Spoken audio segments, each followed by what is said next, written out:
Hi everyone. Today we start with a new chapter which is respiration in plants. We are done with photosynthesis. So we will begin with the next chapter which is respiration. Okay. Now before we begin or we get into the actual process of respiration, let us just discuss some basics of thermodynamics and bioenergetics. Okay. Because I found that many students were having some difficulty understanding it. We will discuss this once a little bit in detail, okay, so that it makes more sense to you.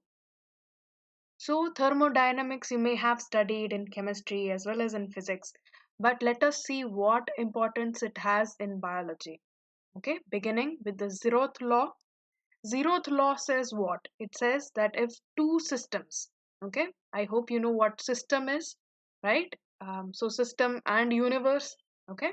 So if two systems, let us say A and B, if they are in thermal equilibrium with each other, okay, thermal equilibrium means that if the energy in A and energy in B is same, so there is no exchange of energy between the two, okay, so they are in equilibrium. In this case, if A is in equilibrium with B and B is in equilibrium with C, then you can say that the third system, which is C, is also in equilibrium with A. That is what the zeroth law is talking about, okay? That if, let us say you are at temperature 37 degrees, if a friend is also at 37-degree temperature, then you are both at equilibrium. There will be no exchange of heat, right? And if your friend is in thermal equilibrium with, let us say, person X, then it is said that you are in also thermal equilibrium with person X. Clear?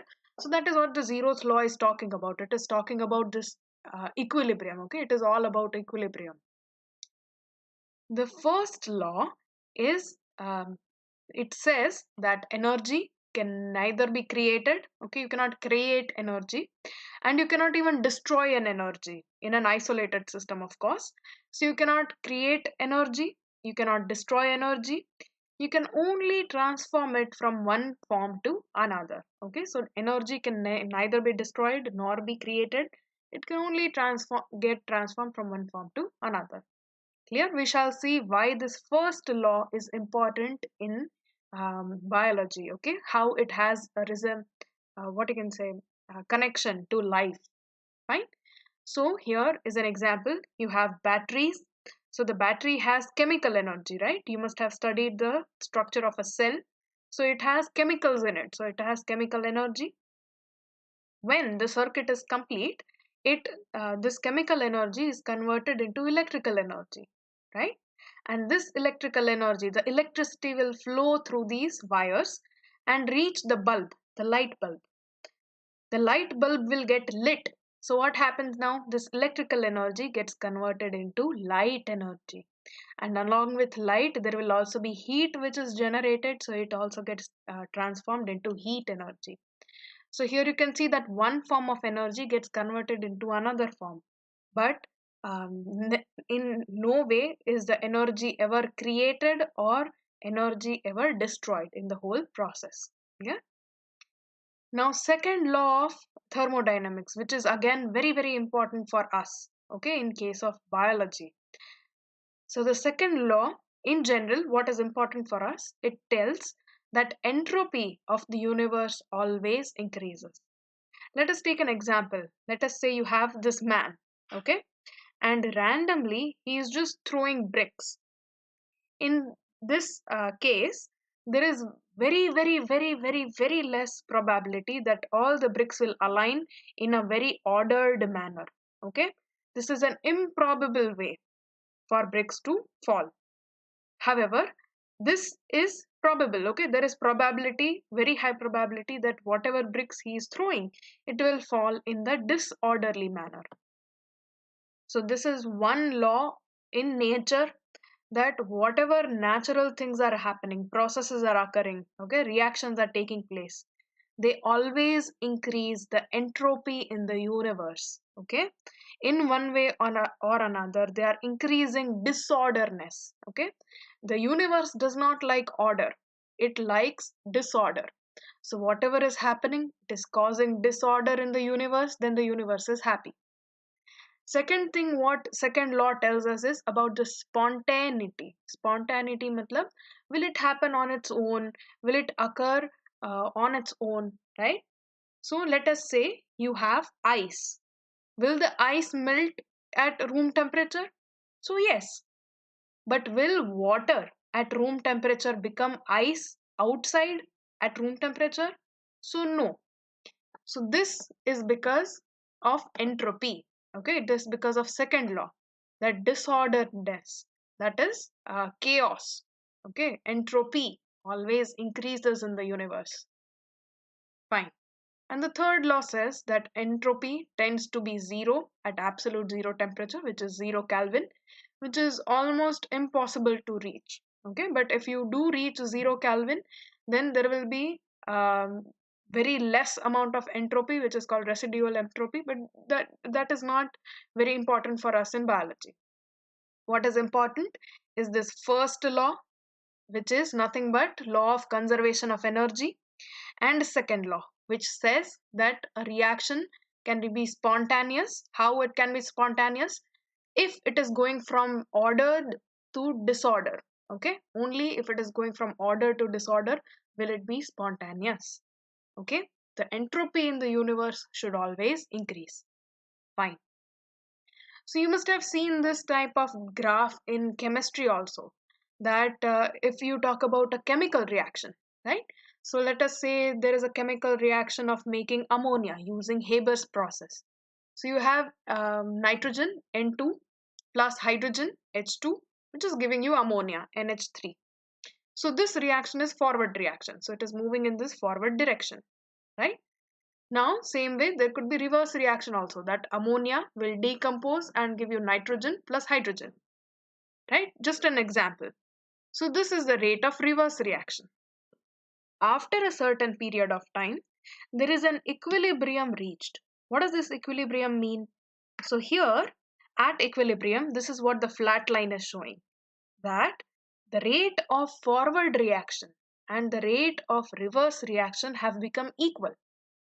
That means that the amount of ammonia being created using nitrogen and hydrogen is equal to ammonia which is getting decomposed back into nitrogen and hydrogen. Clear? So here the net reaction, okay, will be nothing. It will become stagnant. You are not getting more ammonia. It has become stagnant. So if that is the case, will your industry work? Let us say you are producing ammonia for fertilizer. So you want more and more products. But if your reaction reaches this equilibrium, then you will get only that much amount of ammonia. You will not get more, right? So this is what is meant by equilibrium and work. If you want something out of a system, if you want something out of a reaction, it should never reach equilibrium. Clear? If it reaches equilibrium, that means you cannot get any more work out of it. You cannot get any more product out of it. Clear? Let us understand the same concept in terms of physics. Okay, I'm just creating a base for you to understand thermodynamics in chemical sense, then in physics. So let us say these are the two tanks. Okay, and in between the tanks there is this turbine. If the turbine moves, then the bulb will lit up. Clear? So here you can see that there is same amount of liquid or same level of liquid present in the both tanks, in which case the turbine will not move, in which case the bulb will not light up. Clear? So because there is equilibrium here, can you see the equilibrium? There is equal amount of or equal level of liquid in the both tanks, right? So because of this, there is no work which is being done on the turbine. And if there is no work being done by the turbine, you cannot see the bulb lit up. Clear? Let us say I put more and more water or liquid in the first tank. In this case, here there is more liquid at a higher, you can even see the level. So it is at a higher level and it has more amount of that liquid. In the second tank, you have comparatively less amount of liquid. So what will happen? The water, let us just call this liquid water, okay? So this water will move from here Okay, it's at its higher position, at its higher energy level, from there to its lower energy level, which is here. This will keep on continuing. When the water is moving from the higher tank to the lower tank, the turbine will move. If the turbine moves, the bulb will light up. Yeah. So work is being done because the two tanks are not at equilibrium. Fine. So if this water, it reaches the second tank and there is an equilibrium generated between the two tanks, then the bulb will not light up because there will be no work done. This is what I mean by equilibrium. At equilibrium, you cannot get any good work done from system. Clear? So here also you cannot get any more product, you cannot get any more electricity. In case of chemistry, you cannot get any more products, right? Now, think about it like this. If you have a series of tanks, okay, and you are putting water in the first tank, this water is moving through the first turbine, second turbine, third turbine, and you are getting energy out of every turbine. Clear? So this system will not reach equilibrium at all. Okay, it will take a long time for it to reach equilibrium, or it may not reach at all, because you are providing water here, you are taking out water from the other side. Clear? So this system will not reach equilibrium, in which case you will always generate electricity. Okay, there will never be a time when the electricity will not be generated, unless you close this pipe here or you close the tap here. Clear? So this is basically what we will be seeing in case of respiration also. Cellular respiration is analogous to this. Analogous matlab you can compare it to it. Okay, you can compare this example of physics to the example in biology. Okay, here just understand that the glucose is broken down in different pathways, okay, at different reactions, and at each step of the reaction you are doing some work. Okay, you're getting some work, and at certain reactions you will also get ATP. Clear? So glucose here is broken down in a series of reactions. Okay, and this reactions, some of these reactions will give you ATP, and this ATP will be used to power the cell. Okay, it will help the cell to work. Fine. So what does this first law and second law have to do with life? So first law, you know that energy cannot be created, cannot be destroyed. So what will happen is the chemical energy in glucose, okay, the energy between the bonds will be utilized to make ATP. And this during this process there will be also heat which is generated. There is this high energy molecule which is ATP which will be generated. Okay, so that is the conservation of energy which is related to life. And second law, now if you think about yourself, okay, just take humans for example. We are very orderly beings, don't you think so? Like we have two eyes and they never change their place. The eyes always remain wherever they are. Okay, they do not keep moving around on your body, right? Which means you are very ordered. Your brain is at its place, your heart is in your chest, your lungs are working fine. So it is all working in a very orderly manner. But we just discussed that the universe does not like order. Okay, it always wants that the entropy should increase, right? So how will that happen? So we pay some rishwat. Okay, we pay some rishwat. Just understand it in this form, that to stay alive, what you are doing is you are increasing disorder around yourself so that you can remain ordered, but the environment around you will be disordered, in which case the universe is happy because overall in the whole reaction the uh, disorderedness or the entropy is increasing. Let me explain to you using this diagram. This is a cell, right? A cell is also a very ordered structure. Okay, it has nucleus where the DNA should be, it has cytoplasm where all the different organelles should be, which are also again very organized. So if you want to be this organized, you have to give something to the universe, right?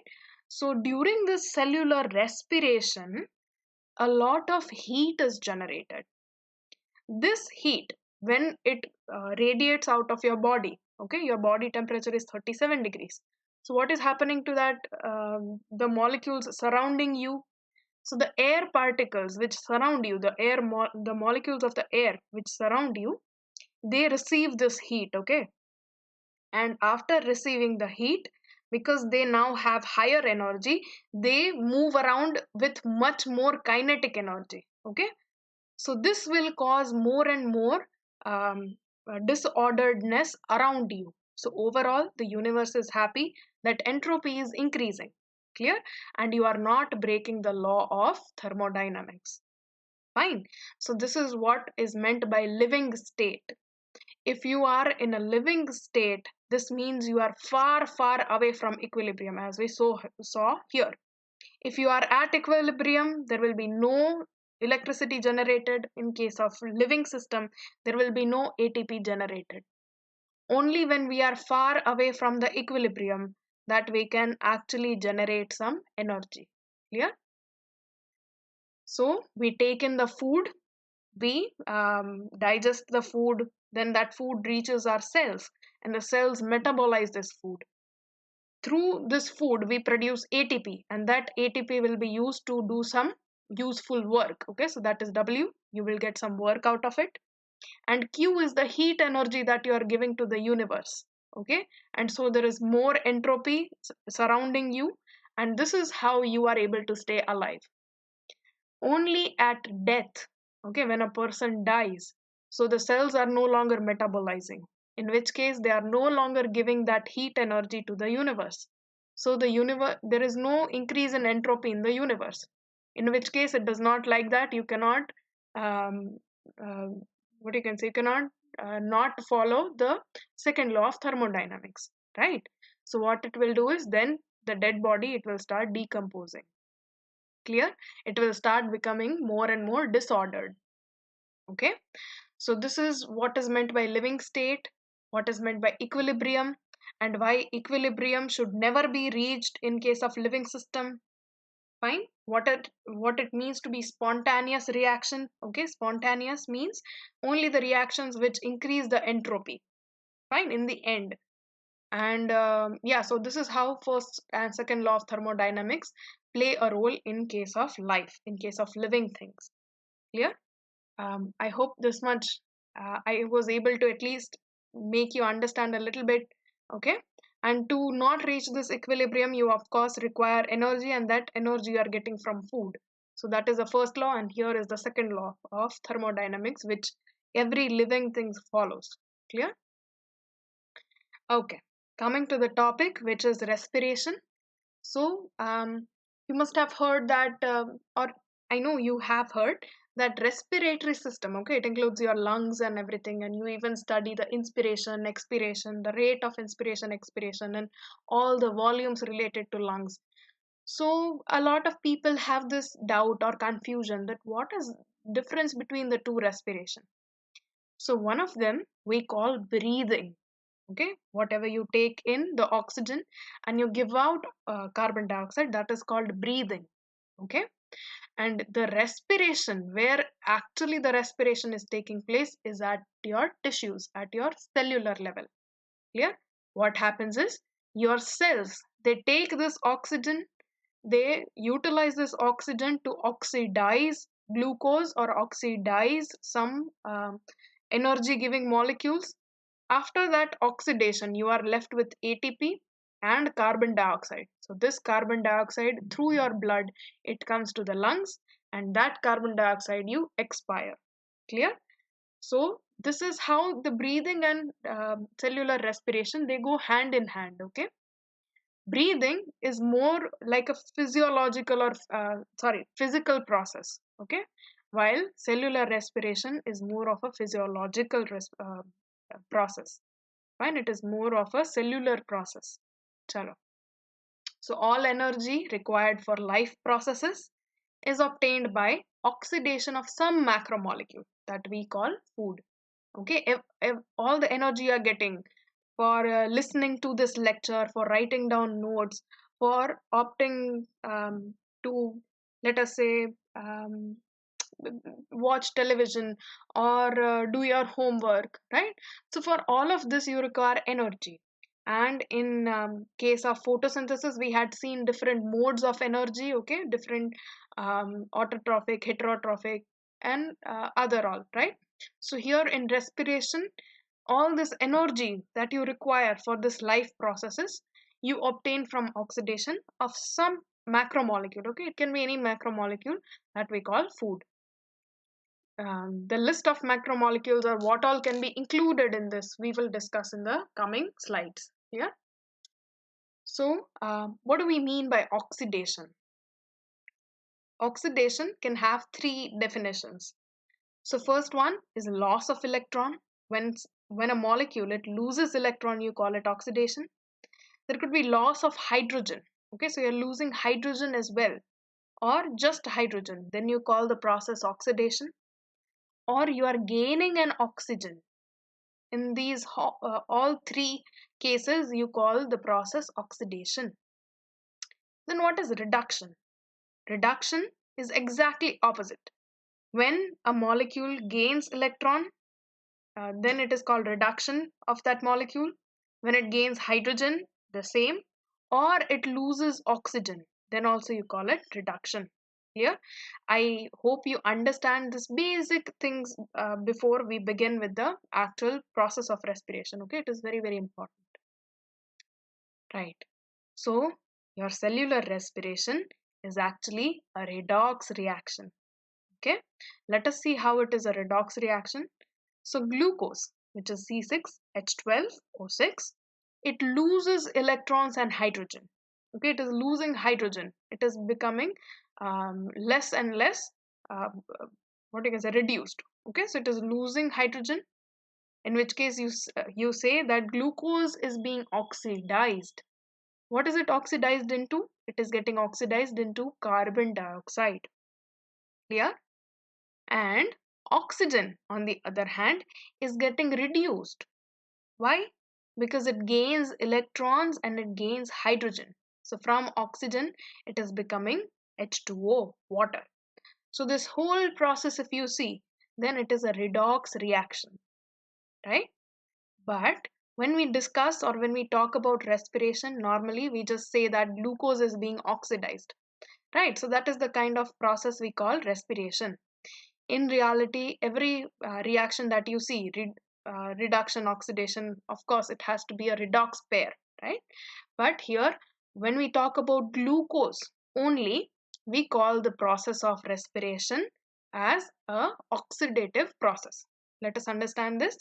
So respiration, it is catabolic because you are breaking down a macromolecule, you are breaking down a big molecule, okay, like glucose, into smaller molecules like carbon dioxide. So it is a catabolic reaction.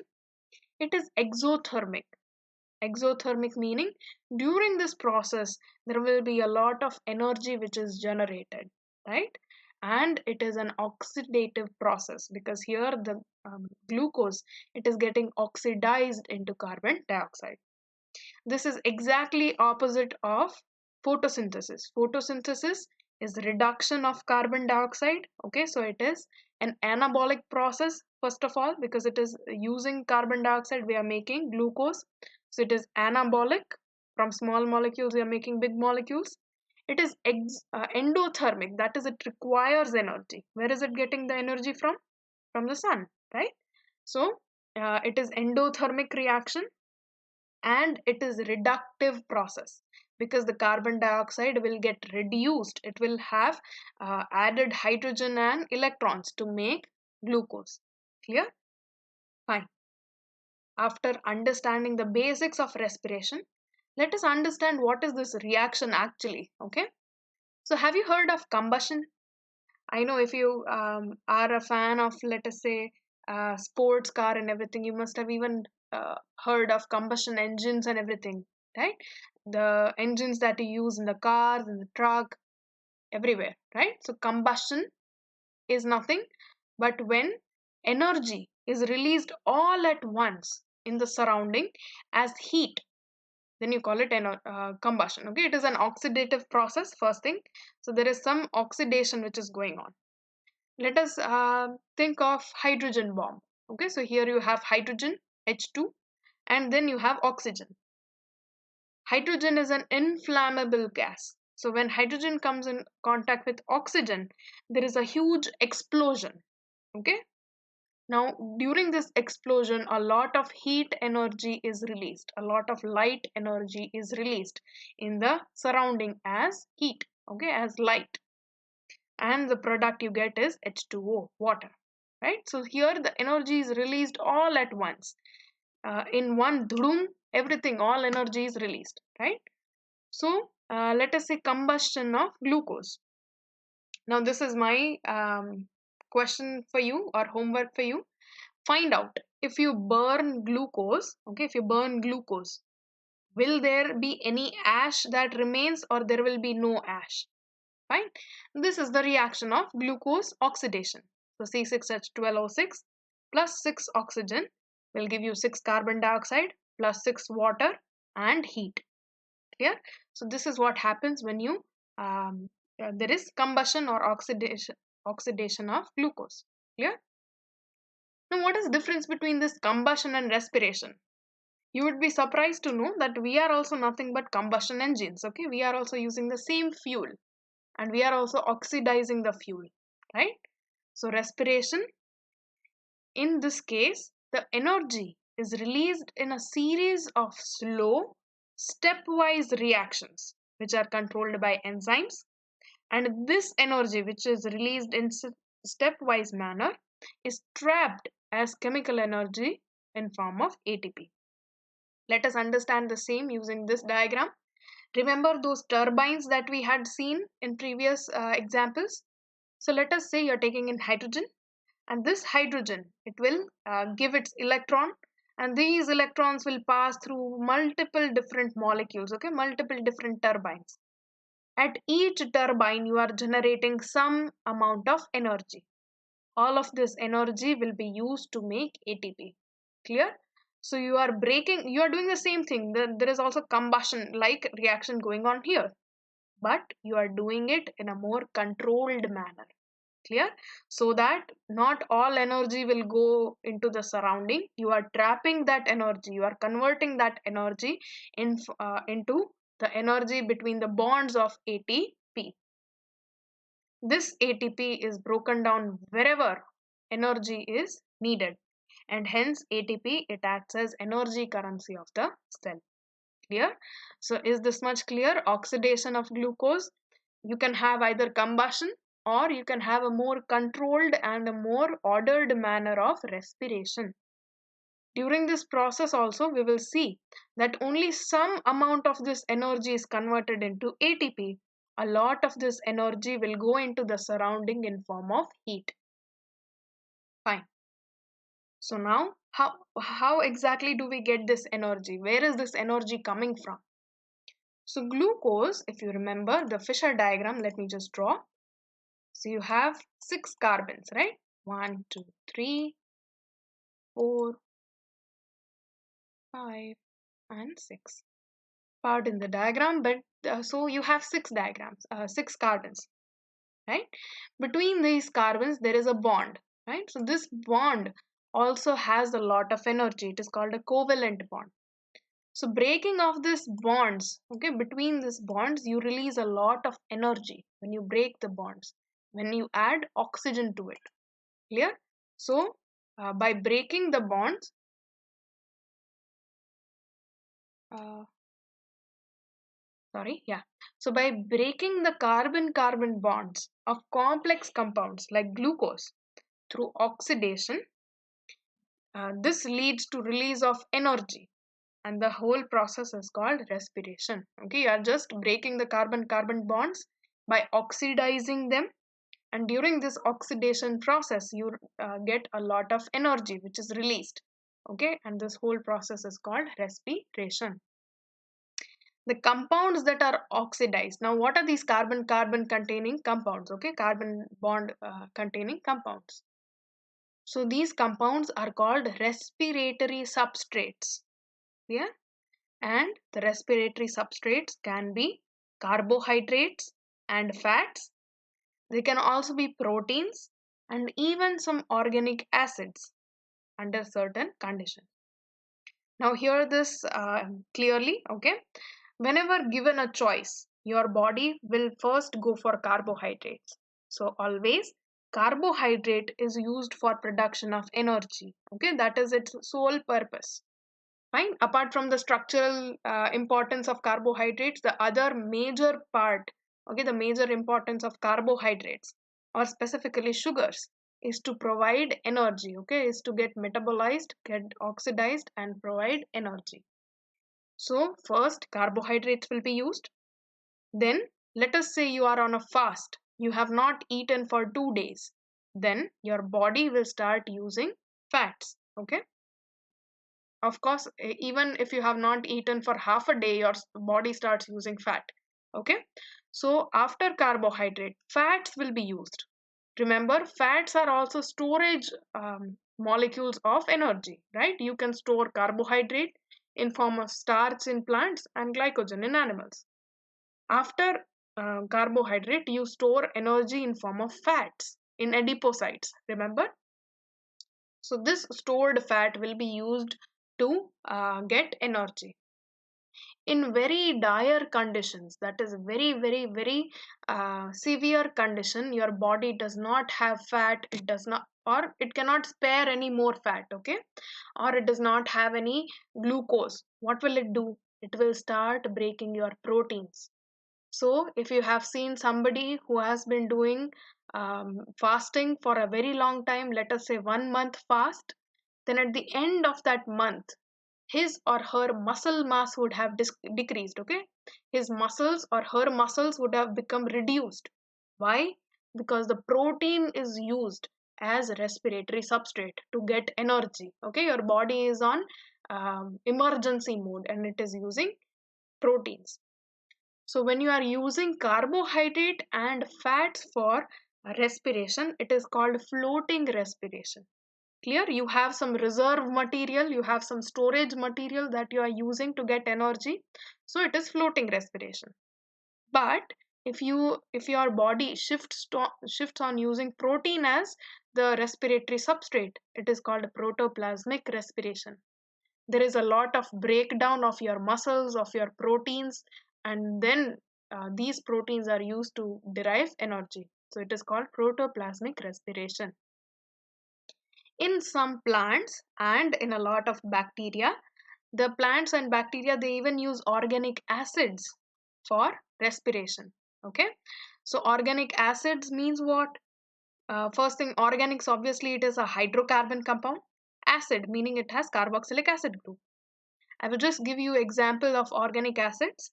It includes oxalic acid, which we have studied in case of C4 pathway, right? So organic acid includes um, oxalate, right? So C4. Then it also includes malic acid or malate, fine.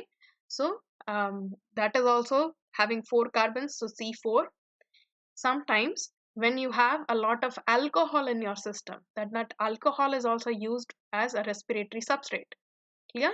So there can be some few organic acids that can also be used as respiratory substrate.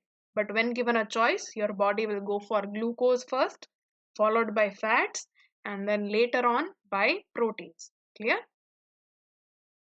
So this is the what you can say relation between photosynthesis and respiration. Whatever we have studied in photosynthesis, we saw that you have to input, you have some input of energy in form of sunlight. Then you use carbon dioxide and water to make glucose and oxygen. In respiration, the process is exactly opposite of it.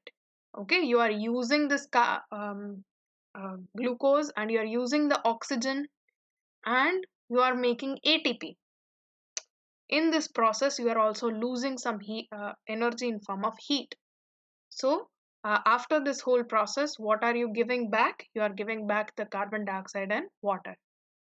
Yeah. So if you see, this is going in a perfect harmony. Okay.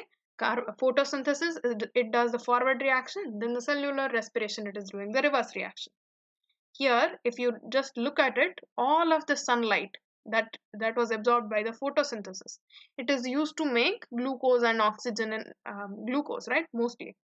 Now, this glucose, when used, the same energy which was stored in its bond will be used to make ATP.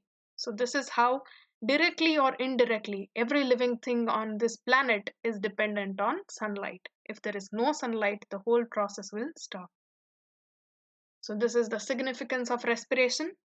The energy released during this respiration is used for various biological processes, and it is used to keep the cell alive. There are various intermediates also formed during the respiration, which are important for our cellular function. This part we will see at the end of this chapter when we discuss the amphipolic pathways, okay? How intermediate of one pathway is used to make something else in other pathway. And finally, the carbon dioxide that we release during the process of respiration, it maintains the carbon balance in the atmosphere, okay? So this carbon cycle you must have studied in lower standards. So this carbon cycle is maintained first by photosynthesis and again by respiration also. From the next class, we shall discuss respiration using glycolysis, okay? The first pathway we shall discuss. Okay. Now, the title of this chapter is Respiration in Higher Plants, right? So, till now, whatever we discussed, we were talking about human system, that our lungs breathe in, breathe out, carbon dioxide, breathe in oxygen, right? But what about the plants? Do the plants breathe as well? So, the answer is yes. They do not have any specialized system for it like us. They do not have a respiratory system, but they have small um, um, things or small arrangement of cells called stomata and lenticels. Let me just show you. These here are the stomata. Okay, you can see the guard cells and the other cells, okay, which are just helping the process. So these guard cells, okay, and the in between what you see is the pore. That pore is known as stomata, and this whole structure is called stomatal aperture or stomatal apparatus. Okay, the whole group of cells. Okay, there are mostly 4 cells which do this process. So these 4 cells are known as stomatal apparatus. The hole in between is called aperture or just stomata, and the 2 cells which maintain the opening and closing of this stomata are called your guard cells. Clear? So, on the epithelium of the leaf, when we shall discuss the layers of the leaf, or I know you may remember the layers of the leaf. So, you have epithelial layer, and below which there will be mesophyll layer. So, normally the epithelial layer does not have chloroplast, but the guard cells that you see will always have chloroplast. Clear? So, in case of green parts of the plant, that is mostly leaves and some green stem, herbaceous stem will have stomata for respiration. It is a pore. So, this pore, through this pore, there will be exchange of gases. However, in case of barks, okay, in case of thick woody stem, what will happen? They do not have this stomata. Instead, they have these holes which are known as lenticels. Okay, if you take a cross section and look at it, this is how a lenticel will look like. Clear? It does not have any cells or guard cells which maintain its opening and closing. It will always remain open.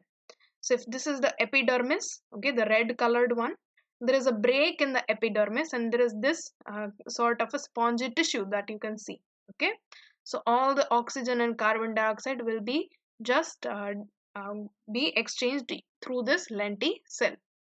Clear? There is no opening of the stomata and closing of this. There is no opening of lenticell and closing of lenticell here. It is a dead. It is almost a dead-like part. Okay, dead cells are there because it is seen on the woody stem, right? And it always remains open. Clear? Stomata can open and close, while lenticels always remain open. So how do plants function without respiratory organs? We saw that they have stomata, they have lenticel. So the first thing is each part takes care of its own gaseous exchange because there is a no common system, okay, in the whole plant. So what happens is every part will take care of its own oxygen needs. Tu tera dekh. right? So the roots will be taking care of themselves. They will be looking for oxygen in the water or in the soil, while the leaf, it will be looking for oxygen through atmosphere, right, through air. So this is basically what happens. You have stomata which is open, so oxygen will diffuse inside, clear, during the night time, of course, and carbon dioxide will be going out during the daytime when this photosynthesis is going on and there is enough oxygen inside. Then the oxygen may come out, okay, it will be coming out through the stomata, and carbon dioxide, which is required for for photosynthesis, will be going in. So this takes place by simple diffusion, okay, that is happening by simple diffusion. There is no use of energy for this process. Second thing, the plants respire at very low rates. Because they are not moving, they do not have complex systems like ours, they do not require a lot of energy. So for plants, they respire at very low rate. They do not require energy instantly, okay? So because of their low respiration rate, this simple diffusion is enough for oxygen and carbon dioxide exchange. And third thing, each living cell in the plant is located quite close to the surface. Okay, somehow um, they all the cells or all the living parts of the plant, they are located very close to the surface or very close to some lenticels or stomata through which this oxygen and carbon dioxide can diffuse. So for them, the long distance transport of gases is not required. So now the next question, is oxygen always required for respiration? Like, do you always need oxygen? Is there any other way you can respire?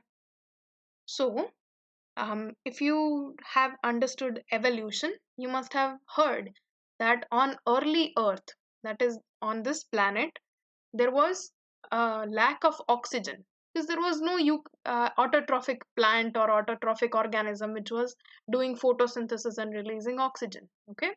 So the overall environment on the planet was reducing kind. Fine. Then after several, you can see it in this graph. Okay? On the y-axis, you have percent oxygen in the atmosphere, and this is on the x-axis. You have billions of years ago. So 4 billion years ago, 4.5 billion years ago, you had no, almost nil oxygen. Okay, less than 0.01. Then at 4 billion years ago, there was first cells which came into existence. Clear? After the first cells, about 3 billion years ago, there was first time oxygenic photosynthesis which was seen. Okay, oxygenic photosynthesis. Apart from that, we have seen Cornelius van Niel's experiment or his explanation that green and purple sulfur bacteria, they use hydrogen sulfide and not water. So they do not release oxygen. Okay. So the first time that any organism started releasing oxygen during the process of photosynthesis was about 3 billion years ago. After this discovery, okay, after this evolution of oxygenic photosynthesis, the oxygen levels in the atmosphere increased. Clear? And due to this increase, now there was oxygen which was available for metabolism, for respiration. That is the time when aerobic metabolism it developed, and after aerobic metabolism developed, then there was evolution of plants, animals.